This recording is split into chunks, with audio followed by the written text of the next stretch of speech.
about how your students should be approaching extracurriculars in high school, what matters and what doesn't. And also, I'm going to include in that summers, internships, or at least the question of internships, research, and things like honor societies. So we'll get started. Um, so extracurricular activities. I get a lot of questions about this in a couple of different ways. So first, something that the kids ask is what looks better to do in high school? Is there something, and parents always want to know, is there something more valuable to do than something else? What's good to do? And the answer to that is always that the kids should do what they're interested in. There is nothing more valuable than anything else. Band, sports, uh, key club, service, having a job, taking care of their siblings or an elderly relative if that's necessary for your family. Um, Anything, bird watching. Birding was one of the number one activities for a friend of mine's child who ended up being an engineer at Duke, and birding was like his thing. And the thing is that the reason that I say it can be anything is that what we're really looking for is for your kids to be in high school and to have a high school experience that is not actually a job audition for college, but is actually an authentic high school experience where they explore their interests and do what they love and learn how to manage their time and learn to explore their interests. And so, honestly, it is about your kids finding things that they care about and pursuing those things. And it does not matter what those things are, it matters that they care about them. So, what I tell students is I don't care what you do with your extracurricular time. I do care that you do something. I care that you put your time and energy and effort towards something, and that you pursue your interests. What I care about is how you can write about it later. Because once it comes time to apply to college, I want you to be able to have something to say about it. And I think that you would find it interesting, the students that I have who do some incredible things in high school and have really amazing opportunities, have been very dedicated to different activities, and then really have not very much to say about them when it comes time to do the application process. So I encourage you, if you have a younger student and they're just starting off in high school or they're in 10th grade and things are starting to ramp up, to have them keep something of it doesn't have to be a journal because Lord knows the kids do not commit to anything that drastic, but even like the notes app on their phone. If they could just keep notes about things that are special to them about what they're doing, or moments or events that mean something to them, if it's a service project, just kind of how they felt about it. If it's birding, then a special day when they found a special bird. If it's an academic interest that they're pursuing, like the things that really are interesting to them, just keep note and track of those little moments that matter to them over the years. Because it's the frustrating thing is when it's time to apply and we're writing down like what they've done in their activities section, or they're answering a question like what was the most meaningful extracurricular activity. I see you, Iris. And if they have nothing to say about it, it's just kind of it's just kind of a bummer. Like they don't know how to elaborate on it. They're like, yeah, I did that. So I would say that's the most important thing. It does not matter what they do. It matters that when they do it, that they're reflective about it and that they can talk about it in kind of an authentic way, if that makes sense. So to that end, it honestly, they do not need to be Mother Teresa. It's okay if they aren't really big into volunteer service. I will make an admission that my children, who are lovely human beings, are not necessarily big community service kids, but they did do community service. They just were not like the kids who did it all the time. Um, that wasn't their thing, but they did volunteer for their schools. So one of my kids volunteered for the theater department, had no interest in theater whatsoever, but he volunteered to do tech and lighting for the theater department, and to help them out on the tech side, even though he's not really interested in being a techie. He also volunteers for the yearbook staff, even though he's not in the yearbook class, taking pictures at events because he really loves taking pictures. So he's not big on community service necessarily, but his community is school, and he has taken an interest in serving the school. So that's good, right? And that really matters to him. And that's kind of what matters in terms of he's getting something out of that. Everyone asks, do they have to have a job? Like, do they need to get a job? Is that better to get a job? I love kids to have a job, mostly because I think it's just a great experience. I also think that having jobs does tend to lead to some good essay material. And I've seen some really interesting essays. I've had students write about working in a bakery. I've had students write about working in ice cream shops, and they hated ice cream, which I think is kind of interesting. One of my children wrote his college essay about being a lifeguard and the lessons he learned when he had to save lives, not necessarily for people who were being very nice to him all the time because he was the help. So I think, and then my oldest or my youngest son, who is a senior right now, just wrote his college essay on the lessons he's learned working at Publix, where shopping is a pleasure here in Florida.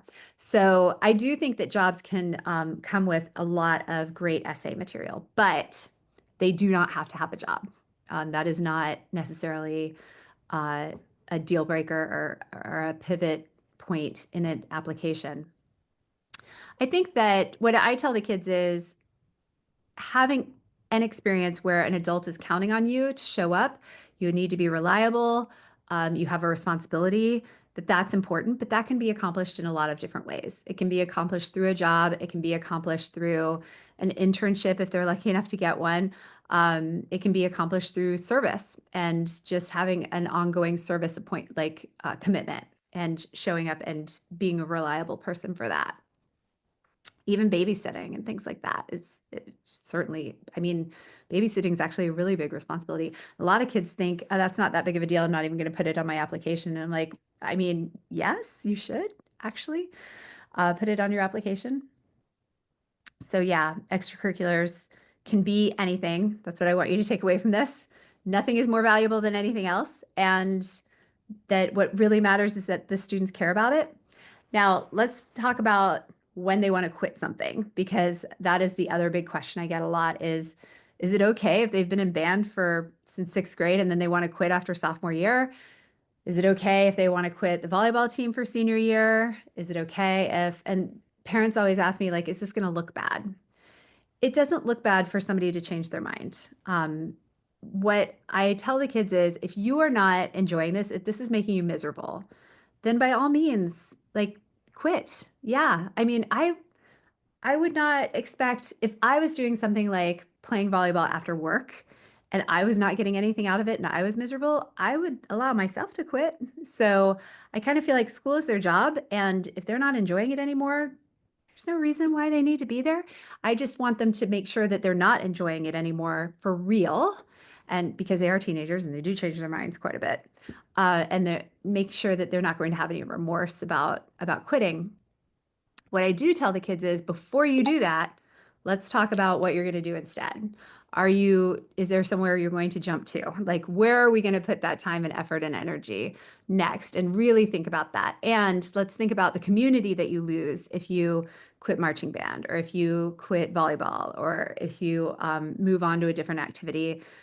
Make sure that you're ready to build a new community because you're leaving an old one. And how is that going to feel? And how are you going to feel if all your friends are going to a volleyball tournament and you're not going? And, how will that feel on Instagram when you see all your friends somewhere else or your former teammates?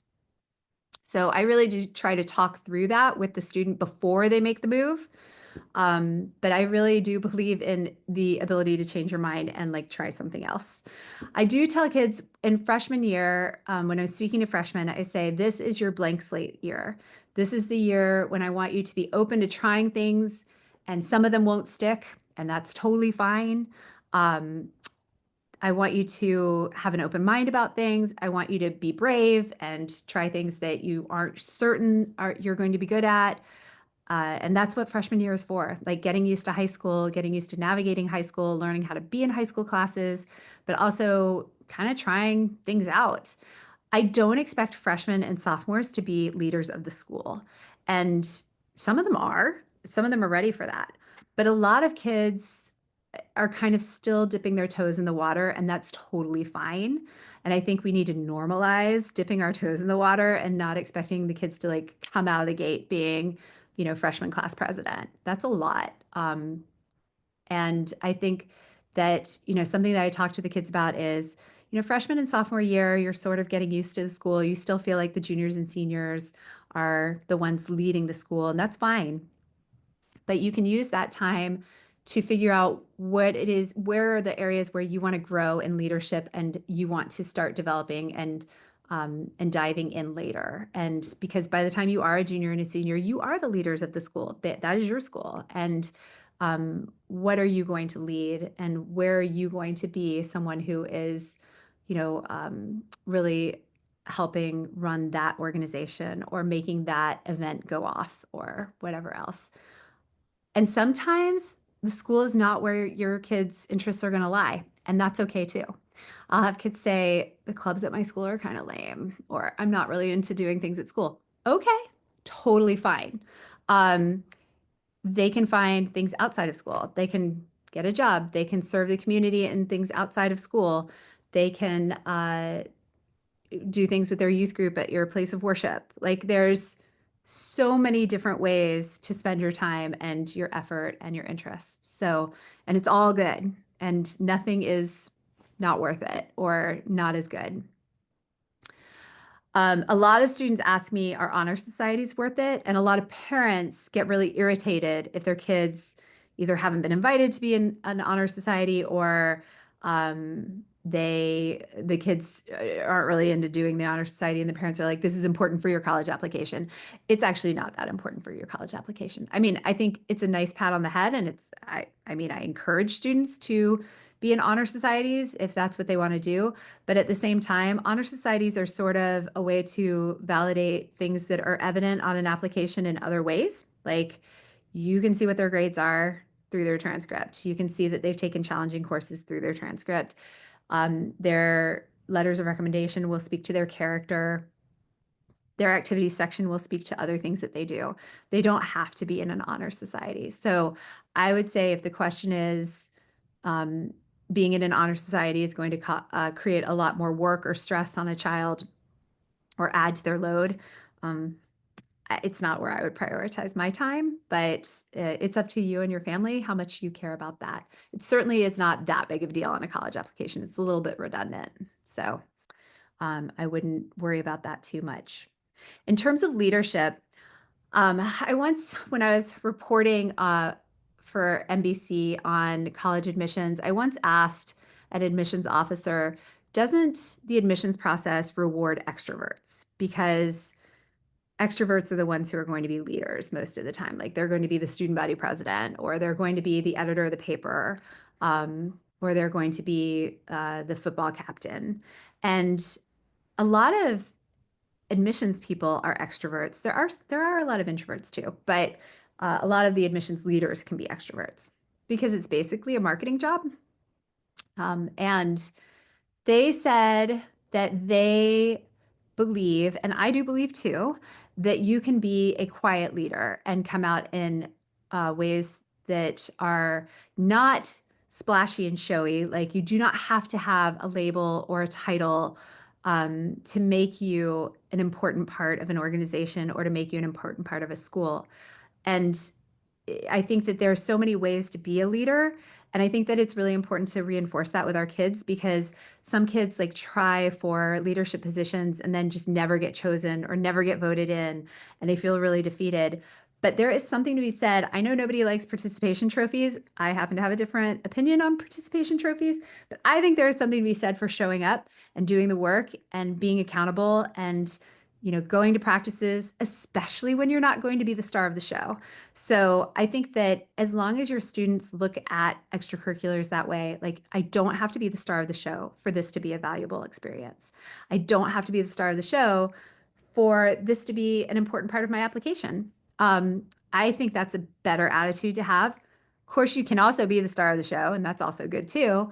But my point is, don't be discouraged if you have a quiet leader, because quiet leadership is just as important in the classroom, setting a good example for other students, being the kid who shows up prepared, asking good questions, engaging other students, um, setting that expectation for, coming prepared to class, but also in extracurriculars, being the kid who shows up every weekend for the animal shelter, um, being somebody that they can count on to uh, come to Special Olympics events and show up for the team.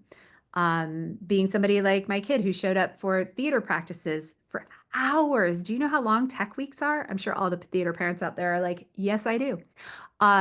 He did that for hours and hours and hours a day and was never on a stage and was not, getting a lot of glory for it, but that was his way of contributing. That's quiet leadership, and it's just as important. And it's just as easy to write about on an application. You just have to be prepared to do it. Like, don't downplay your contributions to organizations. So another thing I wanted to address is internships. I am getting so many students, and especially their parents, coming in and saying, my kid needs an internship this summer. My high school student needs an internship. Everybody's getting internships. Where can they get an internship? Do you have an internship bank? Like, where are the high school students getting internships? You guys, high school students don't get internships. They're like super uninsurable. Like, companies find them to be a liability, and college students need internships. So why would you hire a high school student when you can get a college student? But there are some kids getting internships out there. Their parents have connections and their parents are calling in favors. There are not a lot of internships that you apply for. There are a handful, I'm sure there are out there. But they're mostly kids with parents with connections. I question the value of that because I mean, college application readers were not born yesterday, and this is not their first rodeo. And they know that the kids in it with internships probably have parents with connections. So, if your child can get an internship and it's in an area that they are interested in pursuing, and the experience is going to be valuable for them in terms of maybe deciding whether or not they want to major and head towards a career that way, super valuable. Like, if you can do that, awesome. But your student is not missing out if they don't have an internship. Like, they're just not. It's not as if an admissions reader is going to be like, it's such a shame because they were such a great student. They have like great test scores and these recommendation letters are amazing, but they didn't have an internship. Like, that's not crossing their minds. Super valuable to get a job working anywhere. Uh, Super awesome to get an internship, but it's not a normal thing, is what I want to say. It's hard to get an internship as a high school student. And the fact that it's hard does not make it more impressive when you do it, because when you do it, it's probably because you knew people. So, um, again, it's not a bad thing. And if you can get one and it's in an area of interest, amazing.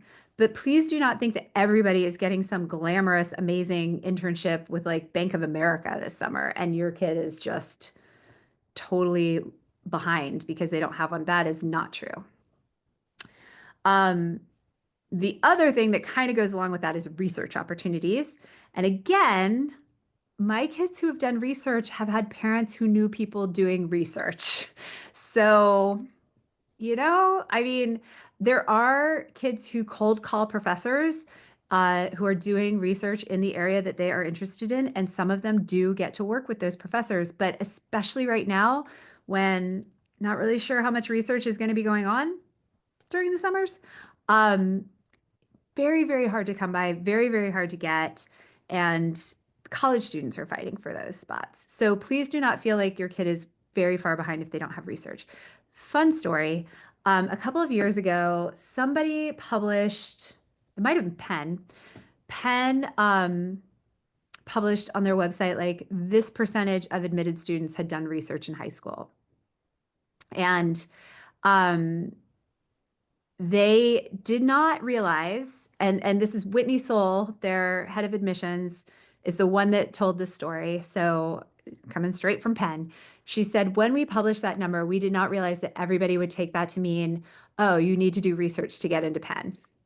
And that is exactly how everybody took it. College counselors, students, families all took it as Penn's publishing this number, so they must value that. So that must be how you get into Penn. And it created something of a rush to get research opportunities. And she comes out now and says that is absolutely not a prerequisite to getting into Penn. Is it lovely if they have research and they can write about it in a meaningful way and they understand what they did and they got experience, especially if they want to do that? Sure, absolutely. But is this something that every student can do? No, it's definitely not.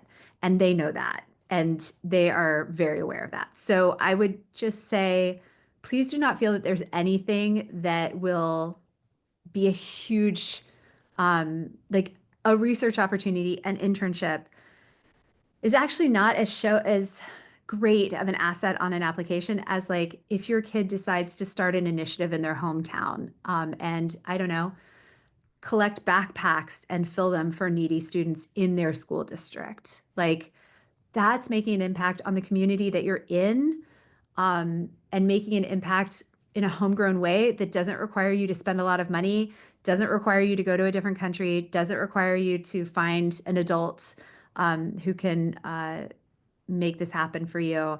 You can make big impacts in little ways and starting with nothing. And I think that that's important to remember. Does that mean that every student needs to do that? No. Also, every single kid wants to start a club, you guys. Like they see right through that. They know. They know that they all think they need to start a club. You don't need to start a club in order to make an impact at your school. Take an existing club and make it better. Like you don't have to reinvent the wheel. It's okay. But I would say grow into leadership, make an impact.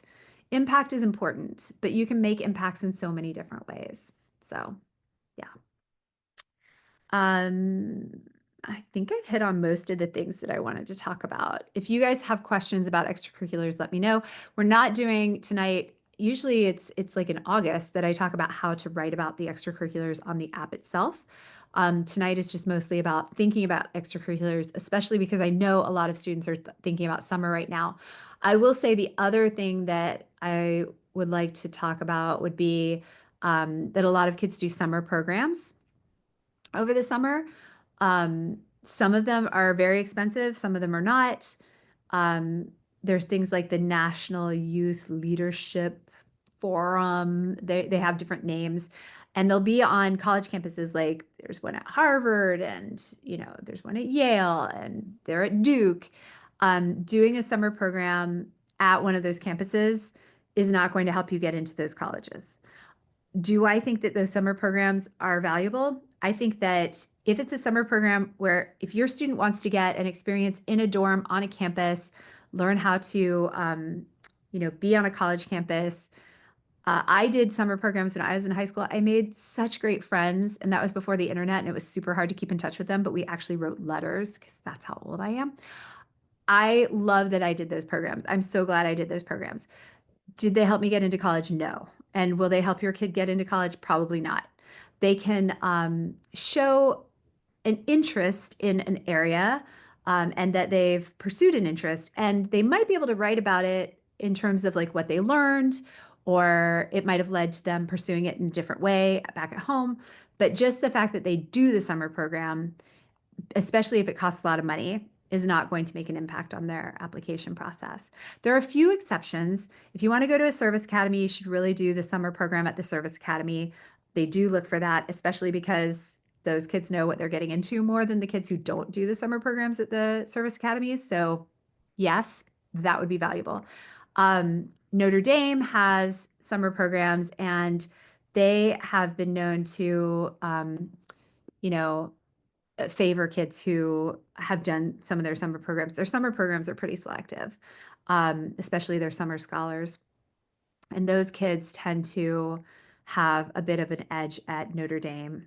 So that is one. I was on a counselor webinar with Duke today, and they made a special point to say we don't take into account that students have done summer programs on the Duke campus. It's not considered an expression of demonstrated interest. It does not affect their application in any way. So, but that doesn't mean that they shouldn't do them. If they are going to get something out of it and it's going to be fun for them and they're going to make friends and they're going to pursue a topic that they love and you have the money, do it. Like, go for it. But don't think that that's going to make a difference. I hate to see people spending, thousands and thousands of dollars or even $1,000 because they think this is going to make a difference when it's not. It's not. As, again, they can do things at home that make an impact and that will make an impact on their application. So I think that about wraps that up. I have a couple of questions, so I'm going to answer those. But before I move on to the questions, one more note, just because right now I'm dealing with seniors who are getting all their big decisions back, and this week is Ivy Week. Shout out to the other counselors in the room who are bracing themselves for impact. At the end of the day, let's all remember we are not raising college applications. We are raising humans. And life is short, way too short. And our time with our kids is way too short. When they go off to college, they're gone. They do come back to visit. And let's all pray they don't need to come back to live. Maybe just me. But they go off and they become the adults they're going to be, and your time with them is for the most part over. You want this time with them in high school to be good for them, and you want high school to be a time when they get to feel like they're doing things that they care about and not to check off a box and not to please some unnamed, unknown college. And one of the worst feelings in the world is when I have a senior who says, I did all of this, I sacrificed so much for nothing. I don't want them to feel that way. So I try to talk to students from the get-go and say, I want you to make decisions based on, the fact that yes, you have goals, and yes, we can work towards those goals, and we can talk about things that might help you get to those goals. And at the same time, you only get to be a teenager once in your life. I want you to go to the Friday night football games and not stay home and do your homework. I want you to, if that's what you want to do, I want you to go to prom if that's what you want to do. I want you to feel like you're doing things that matter to you because they matter to you and not because this is going to look good on your college application. And I just think that that's one of those things where, when we're talking about the pressure of college admissions and the pressure that they're feeling from all different sides, that's one of those things that I call it the Dorothy, you had the ability to go home the whole time. That's where you get to make a conscious decision to opt out and say, we're going to be happy people, and we're going to tell our kids to do what they love, pursue what they love, and it will fall into place the way it's supposed to. And it does. It really does. Okay. Leave me questions in the chat. I am supposed to remind you. You can leave me questions in the chat. All right. First question from Rebecca. So many kids recently got rejected from our in-state university, likely because their applications all look the same and only so many kids can be accepted. Now I have a middle child in the college queue, and I'm wondering how kids can utilize extracurriculars to really stand out from their peers. What types of extracurriculars are going to catch the attention of admissions and are seen as assets to the overall diversity of a college class? So, first, when you say, okay, like personal pet, I hate the word rejected. I just say they weren't offered admission. I know it's a little thing, but our language matters, and rejected is so ugly. And yeah, they weren't offered admission. So Rebecca, you're making an assumption that it's likely because their applications all look the same. That is probably not why they weren't offered admission.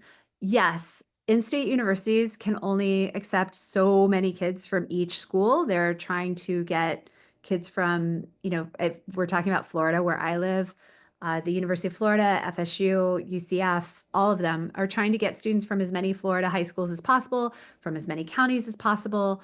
They're trying to cover the state, and they're also balancing out-of-state applications as well. And no, they can't take everybody. However, I don't think that those denials are because their applications all look the same. If you're talking about in-state universities, you're probably talking about their grades and their test scores, honestly. It probably did not have much to do with their extracurriculars at all. Even the holistic review schools, holistic review means that they do take other factors into consideration, but it's not a one-for-one exchange.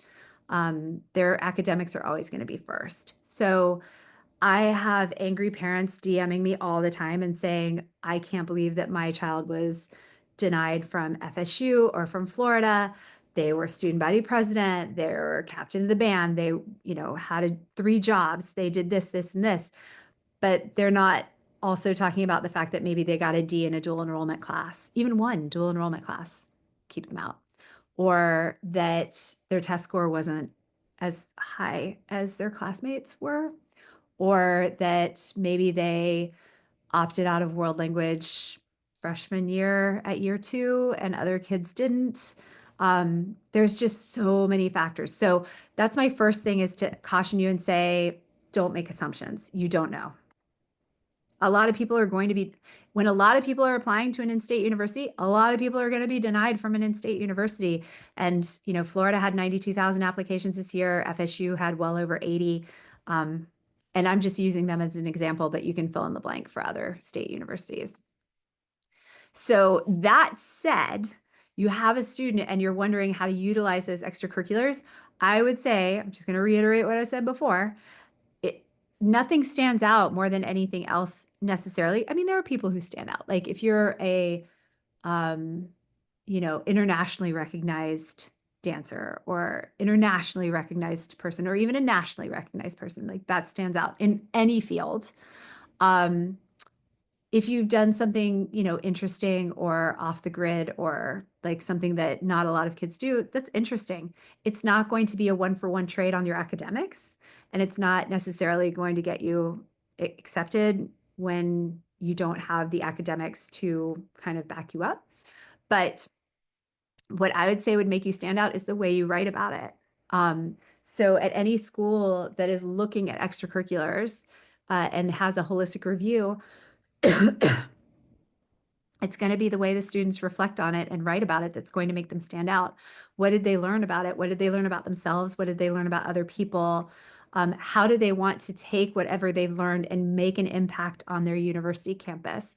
Remember, and I tell this to kids all the time, and I've probably said it here a million times too, I think that students and families tend to look at colleges and universities as fairy godmothers, like they're waiting to get tapped and turned into Cinderella.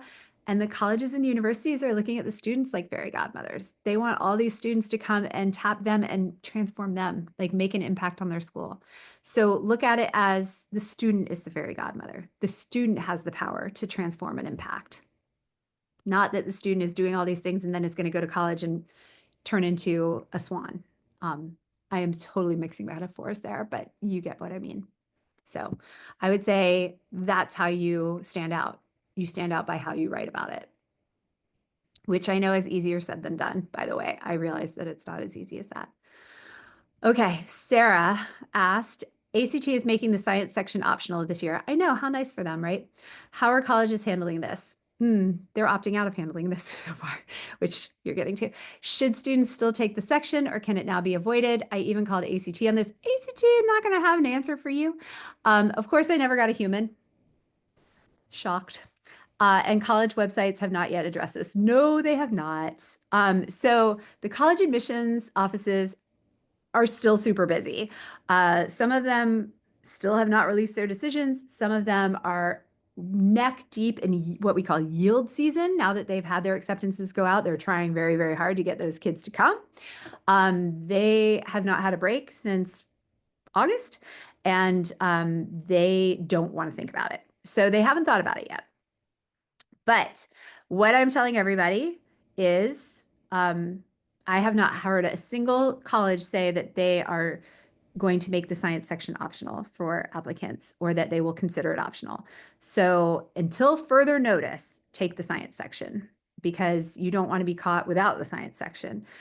Also, just for any of you in Florida, the signs are pointing to Florida requiring science for Bright Future scholarships and things like that.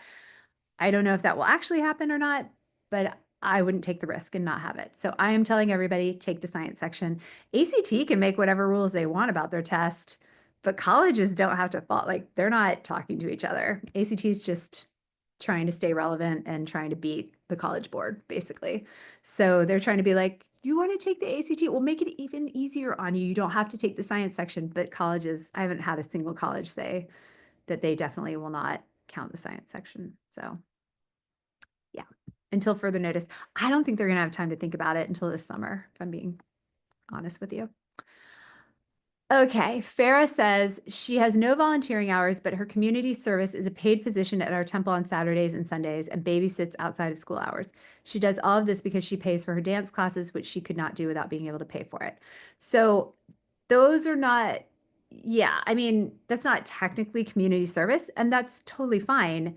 She's still engaging in a community at her temple, and she's also babysitting, which is a job, and she's going to dance classes. So sounds like she's doing great to me. So I wouldn't worry about it. And yes, I don't know who said this, but someone said they like my transparency and candor. That is what you get from me, folks. Like, I can't help it. I'm just super direct. And I do not believe, if there's one thing I know about teenagers, is that they don't like to waste their time. And I don't like them to waste their time. I want them to use their time effectively, and I want them to have time to sleep. So I very much want them to do the things that matter to them. And I don't want them to do things that they don't need to do because they have lots of homework and they need to sleep. So, yeah. And try not to have FOMO. Parents, your FOMO vibes into your kids, and you got to take that off of them. Like, do the work on yourself first. Okay, Amy says, if a student has tested multiple times for the ACT, will the new version factor into their super score? Yes. Okay, so some schools do not super score the ACT, and that's not something to be scared about because I don't really care if a school super scores the ACT or not, as long as they're looking at all the test settings and they're looking at all the sub scores. They're still evaluating your student and how they've done on multiple tests. So it's cool. The new version, the short answer is that yes, it will still super score, mostly because it's too hard not to super score. And colleges, with very few exceptions, do not have the bandwidth to try and figure out how to do things a new way or a different way or to take extra time to figure that out. So I would assume that it's going to super score. It'll definitely super score, for things like Florida schools and stuff like that. And I wouldn't worry about it too much. Yeah. For the kid that earns their own money to pay for dance, I think that's a great thing to be able to address in an essay, very adult thing to be doing. Yes, absolutely. No, I think being accountable for your own lessons is amazing. And that's what I mean. Like, you stand out by the way you write about things, not by what you do, honestly. And there's just, I mean, I think we spend too much energy trying to stand out. Kids don't need to stand out so much as they need to develop their strength and know what their strength is and be able to write about their strength and be able to articulate to a school why they're a good fit for that school and how they're going to bring that strength to their campus. There's just only how they say every story has been written before. Don't like, you're not going to come up with a brand new story. Every story has been written. It's okay that they do like the same old activities. It's more important about how they think about it, if that makes sense. Okay, how important is it to have a full 10 activities on the Common App? It's actually not important at all. One of the schools, I forget if it's Lehigh or Lafayette, one of the schools up north this year actually limited students to 7 because they're tired of students feeling that they have to have 10. 10 is just space on the Common App. The Common App, you guys, is a business unto itself. They come up with a recommendation. The individual colleges didn't ask for 10. It's just available to the students. So I actually tell the students, try not to fill out all 10 unless you genuinely have 10 activities that you have full force done in very meaningful ways for 4 years. mostly because I feel like when you start putting down everything you ever thought about doing, it kind of dilutes the things that you cared about the most. And honestly, the colleges will tell you they're looking for 2 to 3 activities that kids do deeply and with commitment and put their effort towards. And if we're all being honest, how does anybody do 10 things like in this economy, in this day and age? You ask a student to go to school for 6.5 hours a day. You ask them to do activities on the weekends. If you have an athletic kid, like somebody who's playing sports at the travel ball level, or if you have a marching band kid or a chorus kid, or anybody who's like got multiple commitments for what they're doing, a competitive dancer, even debate, like any of that stuff, there is no way they're doing 10 things. There's just not enough time in the day. Like they're not bathing or sleeping. Like you can't do that. So let's not expect our kids to do superhuman things. Um, the colleges certainly don't. I tell kids, if you have 5, 6 solid things over the course of 4 years, like things that you have put a lot of time, energy, commitment towards between everything you do, a part-time job, a service activity, um, some kind of club at school, a sport, an instrument, any kind of activity. Um, yeah, that's like really good. So I no, do not need 10. My kid is in band in Texas. It's very time consuming. I know, especially during marching band season. 100%. She has band and another activity. Is that okay? Yeah, I mean, I'd probably say like first of all, she might have more than that and you're not even like thinking about it. But I ask the students like, what do you do outside of school? Everything that you do. If she's, like my oldest child was the oldest child out of 4, and he had his driver's license. And for the last 2 years of high school, he did an awful lot of picking up and dropping off of younger siblings. We included that in his college application because it took a considerable amount of time and he did other things that required a great time commitment, but these were like he had to work this into his schedule.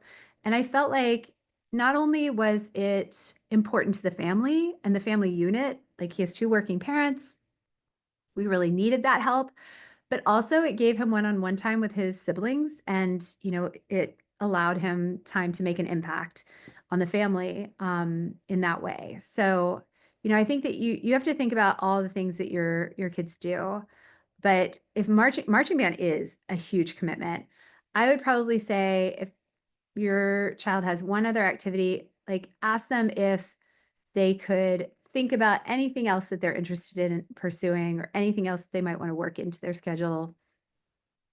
And at the same time, if they're a leader in marching band, like a field captain or a section leader or, all those other things, usually they have like a lot of different activities they're doing and MPAs and I don't even know. I'm not musical, but that is a huge commitment. And yeah, they don't need a ton. We expect teenagers to do things we would never expect adults to do, like have 14 activities every day and do homework and get A's and score high on tests. It's just, I mean, why do you think our kids are anxious? You know, don't do that. It's okay. Colleges don't expect that. All right. That is all I have for now. They're telling me. So if you have any other questions, let me know. I'm trying to think if I covered everything I wanted to. I'm pretty sure I did. Do we want to advertise anybody else coming up on Grown and Flown, Lisa? Or anything else that's coming up? For those of you with seniors, I hope that decision season is going well. Hi, Iris. My buddy Iris is here. I'll see you hopefully at SACAC. And yeah, and just remember, oh, Jeff Slingo is here next month. So my good friend Jeff Slingo is here next month. You guys, I'm going to take this opportunity to tell you his new book is amazing and you all have to get it. And I'm not saying that because he's my friend, because I'm not that good of a friend. I had the chance to read it, which I feel very lucky. This one is so much better. He wrote Who Gets In and Why. And I think that's a very valuable book and very good. But this book is so useful for all different kinds of families. And I think that you're going to find it to be really reassuring. And he talks a lot about outcomes and metrics and student experiences at all different kinds of schools, not just schools with single digit acceptance rates, which I think is a really important thing. I love all different kinds of schools. So it's coming out in September. And he'll be here next month. I'm also doing something with him. So if you want to catch me on his platform, we're going to do something in April. And it's really awesome. So that's going to be a great session. You should definitely do that. Oh, the book is called Dream School. And then it has something that comes after colon, and please don't tell him that I can't remember what it is, but it's basically like Dream School, the new guide to finding the right college for you. Something like that. But Dream School is the big title. So, and it's really, really good. Like I will be honest with you, I'm an English major who likes books. But because I read college essays like literally all the time, I don't get a chance to read a lot of books. And I started reading his, just so that I could say that I had started to read it. And I really loved it. Like, I think it's awesome. And no shocker, like I think it's awesome because he basically says things that I say. So I think he's brilliant because he's repeating me. So yes. Um, is this the same author that was, hold on, I'm looking to see what you say. Recommended reading for skills assessment. I don't know. No, Lisa says no, he's not the same author. He is the author of Who Gets In and Why from like 2020. And he also has a newsletter called Next, I think. So anyway, he's great. And he's the dad of a high school student. And now he's learning like what it's like. So I'm also very much enjoying that. All right. I think we're all done for tonight. It's not like me to finish early and to not be talking my head off. But thank you all for coming. I hope that this was helpful. I will tell you, just hug on your kids, love your kids. They have a lot of voices in their heads. There are TikTok creators saying all sorts of things and they're wrong. So tell them they should listen to me and they should do what they love. Think about why they love it. I'm going to tell you a story. I was talking to somebody today. I'll end on this. And this is what made me sad this year. I had not one, but two different students who are super strong students here at my school and elsewhere, actually. And these are kids who have every single thing going for them, like great grades, great rigor, transcripts, scores. They've done amazing things outside of the school, like, and they're great kids, like just awesome kids, good humans. And the question that came up on an application that stumped them, this was the one that they came to me and said, I don't know what to say, was what brings you joy? So just think about that for a minute. Like, we don't want our kids to not be able to answer the question, what brings you joy? So let's do things that bring us joy. Let's Marie Kondo this life and just reinforce that with your kids. Don't do things because you think it's going to look good on a college application. Do things that bring you joy so that A, you know what brings you joy when you get that question someday. But B, so that you don't waste a single second of this one wild and precious life, as Mary Oliver would say. Okay. And by the way, I have no problem telling the kids, let me start listing things that bring me joy. Taylor Swift, flannel pajama bottoms, Christmas music, a cool pillow, chocolate Diet Coke. My children, you notice how long it took me to get there, but they don't always, sometimes they don't bring me joy. Sorry, just being real. Anyway, think about that. Tell them to do the things that bring them joy and be able to write about it someday and talk about it. And they're going to be so fine. Like, it's going to be great. Okay. Have a good week. And I hope that everybody hugs their kids, comes back next month, come see Jeff, and come see me next time. All right. Bye.